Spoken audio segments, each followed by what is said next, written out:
O Senhor esteja convosco. Ele está no meio de nós. Proclamação do Santo Evangelho de Jesus Cristo segundo São Lucas. Glória a vós, Senhor. Naquele tempo, os publicanos e pecadores aproximaram-se de Jesus para o escutar. Os fariseus, porém, e os mestres da lei criticavam Jesus. Este homem acolhe os pecadores e faz refeição com eles. Então Jesus contou-lhes esta parábola. Se um de vós tem 100 ovelhas e perde uma, não deixa as 99 no deserto e vai atrás daquela que se perdeu até encontrá-la?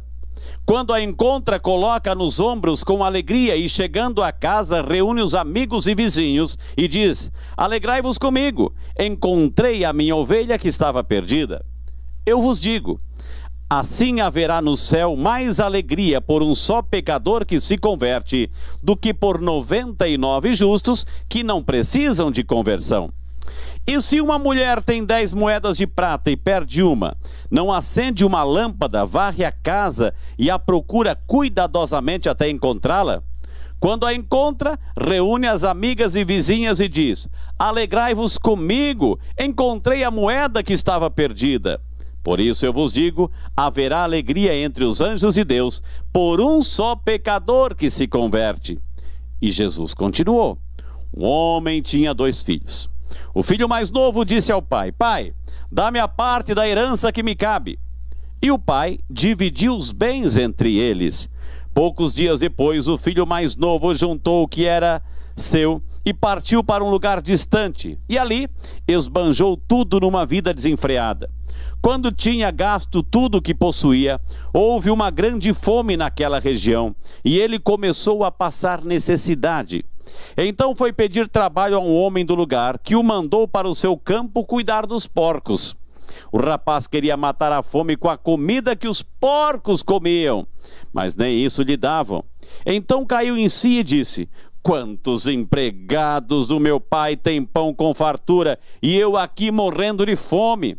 Vou-me embora, vou voltar para o meu pai e dizer-lhe: pai, pequei contra Deus e contra ti, já não mereço ser chamado teu filho, trata-me como um dos teus empregados.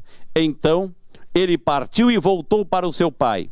Quando ainda estava longe, seu pai o avistou e sentiu compaixão. Correu-lhe ao encontro, abraçou-o e cobriu de beijos. O filho então lhe disse: pai, pequei contra Deus e contra ti, já não mereço ser chamado teu filho. Mas o pai disse aos empregados: trazei depressa a melhor túnica para vestir meu filho e colocai um anel no seu dedo e sandália nos pés. Trazei um novilho gordo e matai-o. Vamos fazer um banquete, porque este meu filho estava morto e tornou a viver, estava perdido e foi encontrado. E começaram a festa. O filho mais velho estava no campo. Ao voltar, já perto de casa, ouviu música e barulho de dança. Então chamou um dos criados e perguntou o que estava acontecendo. O criado respondeu: é teu irmão que voltou. Teu pai matou o novilho gordo porque o recuperou com saúde. Mas ele ficou com raiva e não queria entrar. O pai, saindo, insistia com ele. Ele, porém, respondeu ao pai: eu trabalho para ti há tantos anos, jamais desobedeci a qualquer ordem tua, e tu nunca me deste um cabrito para eu festejar com os meus amigos. Quando chegou esse teu filho, que esbanjou teus bens com prostitutas, matas para ele o novilho cevado. Então o pai lhe disse: filho, tu estás sempre comigo, e tudo que é meu é teu. Mas era preciso festejar e alegrar-nos, porque esse teu irmão estava morto e tornou a viver, estava perdido e foi encontrado. Meus queridos irmãos e irmãs, essas são palavras de vida, palavra da salvação. Glória a vós, Senhor. E quem beija a palavra de Deus, beija o próprio Deus. Então, se quem beija a palavra de Deus está beijando o próprio Deus, é claro que eu vou dar um beijo na palavra em seu nome. Amém? Podemos sentar, sem perder aquela ambiência na nossa casa. Peçamos sempre a ajuda, a luz, a graça, a força viva do Espírito Santo de Deus. Temos sempre que pedir o Espírito Santo de Deus, minha gente, porque ele ilumina nossa mente, nossa inteligência, nos prepara para compreender esta palavra. E uma vez compreendida essa palavra, peçamos a graça de fazer todo o esforço, hoje e durante essa semana de colocá-la em prática. Amém? Meu amado, minha amada, nós estamos aqui diante de uma das páginas mais preciosas, mais lindas de todo o Novo Testamento. O capítulo 15 do Evangelho de São Lucas. Impressionante a beleza desse texto, desse capítulo, desta página. Tem 3 parábolas que Jesus conta. A primeira parábola é comum a Mateus e Marcos, enfim, né, que é a parábola da ovelha perdida. Mas a parábola da moeda perdida e principalmente a parábola do filho pródigo só se encontra em Lucas, né? A parábola do filho pródigo. Prodigalidade significa aquele que esbanja, aquele que gasta, né? O gastador, o esbanjador. O pródigo significa isso, né? Aquele que gasta, que esbanja. Mas é interessante, vamos entender o contexto. Quando a gente entende o contexto, o que está acontecendo nisso tudo, a gente vai ver a profundidade da mensagem da palavra para cada um de nós no dia de hoje. O contexto é esse. Jesus, começa assim um capítulo, né? Jesus está na casa, imagine a cena, faça mentalmente aí na sua casa, na sua cabeça, assim, aí, uma cena. Jesus está na casa de publicanos e pecadores. Está lá dentro fazendo refeição. Está lá na casa de publicanos e pecadores comendo com eles, fazendo refeição. E de repente, lá do lado de fora, estão os fariseus, os mestres da lei, os escribas, né, criticando Jesus. Esse homem come com os pecadores. Se ele soubesse quem está aí nessa casa, se ele soubesse os pecadores que aí estão com ele, oh meu Deus do céu, lá do lado de fora, lá do lado de fora. E aí o que faz Jesus? Eu vou desenhar a cena para você. Jesus está lá fazendo a refeição, ele se levanta e vai até o portão. E vai até o portão para conversar com esses escribas, com esses fariseus. E aí os fariseus começam a criticar. Você sabe quem está lá dentro? Enfim. Daí Jesus responde o seguinte, ó. Em lugar de vocês criticarem, eu posso contar 3 parábolas para vocês? Pode. E aí Jesus conta as 3 parábolas. Vamos lá, vamos entrar aos poucos nas parábolas. A primeira parábola conta a história da ovelha perdida. O pastor tem 100 ovelhas. 99 estão lá no aprisco, lá segura, protegidinha, quentinha, enfim, com o coxinho sempre com refeição, enfim, e uma delas se perde. Uma delas se perde. E diz a história que ele deixa as 99 lá e vai atrás daquela que se perdeu. E quando a encontra, coloca no ombro. Por quê? Porque uma ovelha perdida, perdida onde diz o evangelho aqui? No deserto. Estava perdida, estava insegura, tinha medo, estava com medo porque as feras poderiam a qualquer momento pegá-la. Enfim, estava com fome, ferida, machucada, abandonada, enfim. Ou seja, e o pastor foi até lá. Qualquer um de nós poderíamos pensar assim, o quê? Eu tinha 100, uma se perdeu, quem mandou sair? Quem mandou ela fugir? Agora sofra as consequências, agora que se dane, é assim que a gente vai pensar. Agora que se dane, está lá longe, está abandonada, saiu por conta própria, quem mandou ela sair? Por que ela não ficou aqui com as outras? A nossa lógica era essa. Mas não é a lógica de Deus. Não é a lógica de Deus. Ele sai, deixa as 99 e vai ao encontro daquela que se perdeu. Aquela que se perdeu, minha gente. As 99, eu vou dar uma dica de interpretação para você. As 99 são aquelas que estão no céu. A uma que se perdeu é a humanidade. A humanidade que se perde, a humanidade que vai atrás dos seus caprichos, a humanidade que não sabe usar a sua liberdade, a humanidade que busca ser feliz por conta própria. Essa é a humanidade que está lá no deserto perdida, à mercê de qualquer inimigo, de qualquer fera que pode a qualquer momento destruir. Mas o pastor vai até lá, encontra e traz para casa. E quando traz para casa, ele faz uma festa. E aí diz o testemunho da primeira parábola, que haverá alegria por um só pecador que se converte. Se um só pecador que se converte, a alegria no céu, minha gente. Se há alegria no céu por um só pecador que se converte, imagina se eu, se você, se todos nós nos convertêssemos, meu Deus do céu, o céu seria uma alegria inteira. E nós podemos dar essa alegria para o céu. Essa é a primeira parábola, vamos deixar aí. Vamos para a segunda. Uma mulher que tinha, né, algumas moedas, e uma delas se perde. Mas aí a gente poderia pensar, mas meu Deus do céu, uma se perdeu, ela varreu a casa inteira, tirou os móveis do lugar, e até encontrar a moeda, e quando encontrou, fez uma festa, reuniu as vizinhas todas, as amigas, e olha, encontrei a moeda perdida. Qualquer um de nós, meu Deus, uma moedinha, deixa para lá, mas não, vamos entender o contexto que está por trás disso tudo. Toda moça, presta atenção, toda moça que vai se casar, o pai dá um dote, algumas moedas. E ela leva consigo e tem que guardar isso a 7 chaves. Por quê? Porque quando se casa, é a cultura da época, quando se casa, se de repente o marido vai para uma guerra e ele morre, ela fica desamparada. Olha a cultura da época, ela fica desamparada. Então ela tem que ter uma segurança, porque ela tem que ou voltar para casa, ou para a casa de algum parente, mas não pode voltar de mãos vazias. É uma questão de salvação, é uma questão de segurança de vida para ela. Então imagina perder um dracma que tinha um valor imenso. Então ela procura, ela varre até encontrar. E quando encontra, ela faz uma festa, porque garantiu a sua sobrevivência. E termina a segunda parábola, assim que haverá alegria no céu, né? Por um só pecador que se converte, os anjos celebram essa alegria.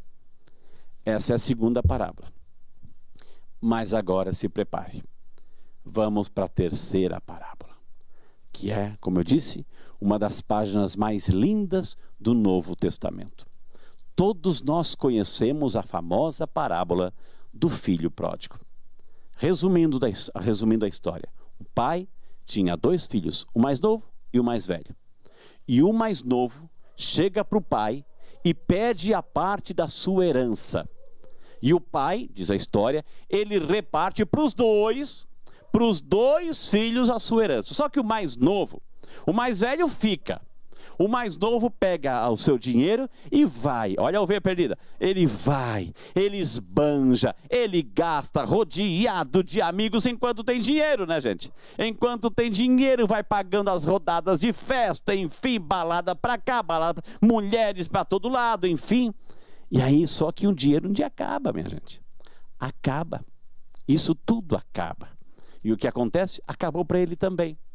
E ele foi trabalhar aonde? Aonde? Para um judeu, gente. Para um judeu trabalhar onde os porcos estavam. Para um judeu comer a comida dos porcos, isso era humilhação demais. Só que ele tomou consciência e começou a lembrar onde ele estava. Onde ele estava, na casa do meu pai, eu tinha tudo. Eu tinha dignidade, eu tinha família, eu tinha amparo, eu tinha sustento, eu tinha proteção. Olha as ovelhas perdidas, olha aquela ovelha perdida que saiu, se desgarrou. E aí ele tomou consciência e entrou num processo de conversão pessoal, de arrependimento, e falou, eu vou voltar, vou pedir perdão para o meu pai. E assim fez. E quando volta, a gente sabe o que acontece, o pai. Por que, minha gente, vamos assim... Aí volta para casa, o pai acolhe, abraça, enfim, beija, coloca o anel no dedo, coloca a sandália aos pés, coloca uma roupa nova, ou seja, devolve a dignidade para aquele filho, devolve a dignidade de ser filho novamente. O irmão mais velho não estava ali, quando ele volta para casa, ele escuta barulho de festa, ele pergunta, ele não quer entrar, o pai vai até ele conversar, enfim, ele joga na cara do pai, olha, tantos anos eu trabalho contigo, e até hoje o senhor não me deu um cabrito para festejar com meus amigos, agora chega esse teu filho. Olha, não reconhece mais como irmão. Esse teu filho, que gastou com tudo com prostitutas, agora o senhor recebe e faz festa. Vamos deixar, essa é a parábola. Agora vamos mergulhar no significado profundo para a nossa vida. Por quê, minha gente? Olha só. A cultura oriental, existem 2 culturas, choque de 2 culturas aqui. A cultura oriental e a nossa cultura ocidental. Na cultura oriental, né? Era impossível. Se você conta essa parábola hoje para um árabe lá, hoje, né, para um beduíno, enfim, ele vai dizer assim, isso é um absurdo.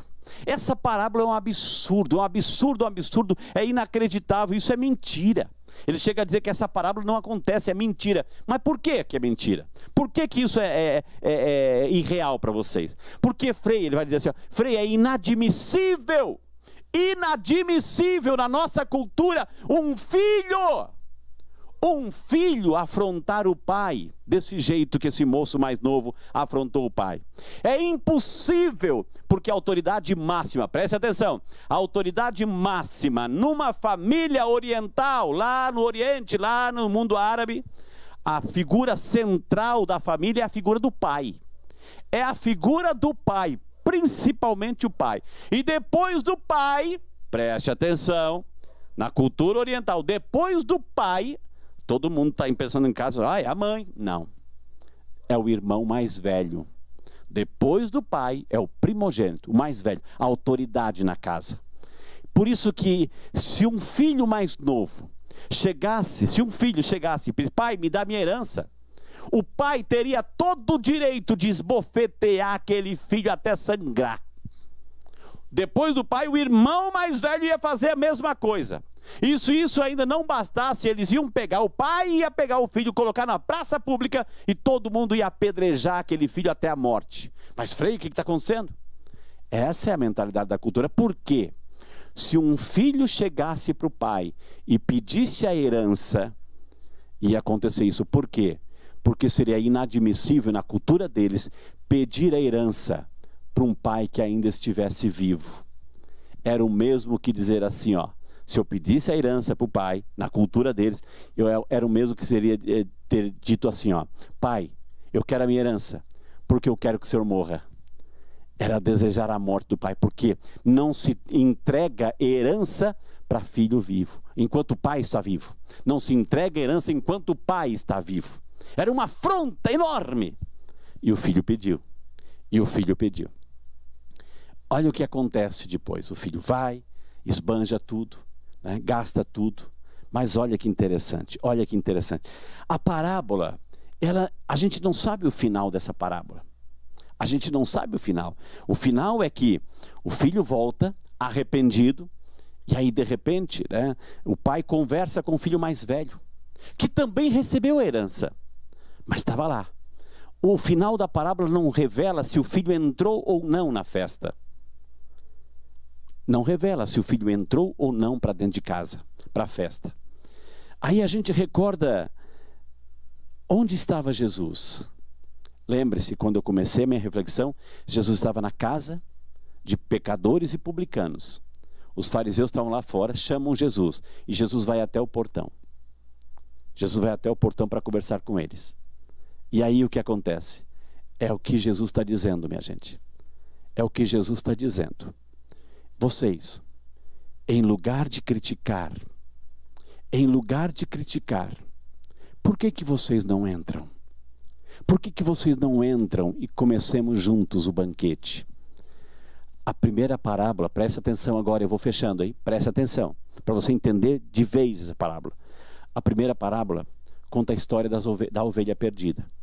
A ovelha estava perdida onde? Dentro ou fora? Lá fora. Ela sabia que estava perdida? Sabia. Quando, por exemplo, assim, um cachorro, a gente sabe que ele se perde, quando numa mudança, ele se perde, fica apavorado. Uma formiguinha, quando está caminhando com formiguinha, você coloca o dedo lá, elas se esparramam todo, elas se perdem. Então a ovelha estava perdida fora. A ovelha estava perdida fora. A moeda estava perdida dentro. Ela tinha consciência que estava perdida? Não. Estava perdida onde? Dentro de casa. Uma perdida fora. A outra perdida dentro. A parábola do filho pródigo, dos dois irmãos, um perdido fora e outro perdido dentro.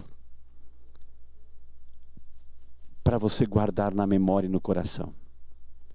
Às vezes, estamos perdidos lá fora. E julgamos, porque estamos dentro, julgamos que os que estão de fora estão perdidos e não tem mais salvação. Muitas vezes estamos perdidos dentro também. Mas uma coisa é certa, minha gente. Uma coisa é certa, preste atenção no que eu vou dizer agora. para você nunca mais esquecer. Perdido fora ou perdido dentro, nós temos um Deus. Nós temos um Deus rico em compaixão e misericórdia, que sempre nos espera, de braços abertos, ou que vai ao nosso encontro para nos encontrar, na situação que nos encontramos. Eu não sei se você que está acompanhando agora se sente assim, perdido, dentro ou fora. Mas uma coisa é certa, Deus vai ao nosso encontro, vai nos procurar, nos buscar até encontrar, porque sabe como é que o pecado nos deixa. Deus vai atrás de nós, ou nos espera de braços abertos, para nos devolver a dignidade de filhos. Só que eu vou pedir um favor para você. Não demore muito. Não fique do lado de fora criticando. Não fique do lado de fora criticando. Jesus faz o convite para você hoje. Entra para a ceia, entra para a festa, entra para o banquete, entre para a Eucaristia. Porque se você insistir em ficar do lado de fora, pode ser, como nós vimos outro dia na parábola das 10 virgens, pode ser que a porta se feche. A porta se feche e você fique do lado de fora. Não deixe isso acontecer. Não deixe isso acontecer. Entra. Se o Pai está convidando você para a festa, a parábola não disse o final, mas eu posso escrever, você pode escrever o final. Entre para a ceia, para a festa definitiva daqueles que, reconhecendo-se pecadores, têm a graça, a oportunidade de estar na presença de Deus e receber esse convite para o grande banquete, onde o próprio Senhor vai passar e nos servir. Amém? Creio em Deus Pai Todo-Poderoso, Criador do céu e da terra, e em Jesus Cristo, seu único Filho, nosso Senhor, que foi concebido pelo poder do Espírito Santo, nasceu da Virgem Maria, padeceu sob Pôncio Pilatos, foi crucificado, morto e sepultado, desceu à mansão dos mortos, ressuscitou ao terceiro dia, subiu aos céus e está sentado à direita de Deus Pai Todo-Poderoso, donde há de vir a julgar os vivos e os mortos. Creio no Espírito Santo, na Santa Igreja Católica, na comunhão dos santos, na remissão dos pecados, na ressurreição da carne e na vida eterna. Amém.